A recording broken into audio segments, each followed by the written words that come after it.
নমস্কাৰ সমূহ ৰাইজলৈ এটি বিশেষ ঘোষণা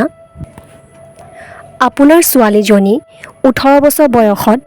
অথবা 18 বছৰ বয়সৰ আগত বিয়া দিছে নেকি যদি দিছে ই আইনী মতে দণ্ডনীয় অপৰাধ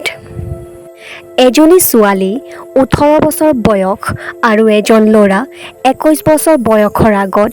শাৰীৰিক আৰু মানসিকভাৱে সম্পূৰ্ণ বিকাশ নহয়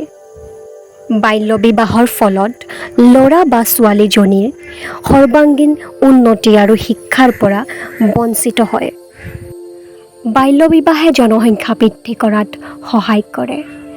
মৃত্যুৰ হাৰ বঢ়ায় বাল্য বিবাহৰ ফলত ল'ৰাজনে বা ছোৱালীজনীয়ে মানসিক আৰু আৱেগিক হেঁচাত ভুগি থাকে বাল্য বিবাহ প্ৰতিৰোধ আইন 2006 মতে 18 বছৰ বয়সৰ ওপৰৰ কোনো পুৰুষে 18 বছৰ তলৰ ছোৱালীক বিবাহ কৰালে তেওঁৰ সৰ্বোচ্চ 2 বছৰ পৰ্যন্ত কাৰাদণ্ড আৰু 1 লাখ টকালৈ জৰিমনা অথবা দুয়োটা শাস্তি হ'ব পাৰে যিয়ে বাল্য বিবাহ অনুষ্ঠিত কৰে নিৰ্দেশনা দিয়ে বা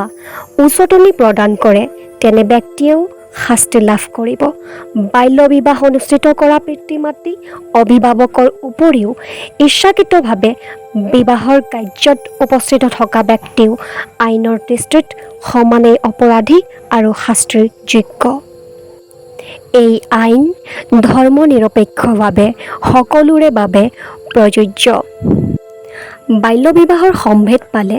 স্থানীয় আৰক্ষী প্ৰথম শ্ৰেণীৰ ন্যায়িক দণ্ডাধীশ শিশু কল্যাণ সমিতি জিলা শিশু সুৰক্ষা বিষয়া জিলা উপায়ুক্ত কিশোৰ ন্যায় বোৰ্ড আৰু চাইল্ড লাইন 1098 নম্বৰ আৰু জিলা উপায়ুক্ত কাৰ্যালয় 1077 নম্বৰত যোগাযোগ কৰক ধন্যবাদ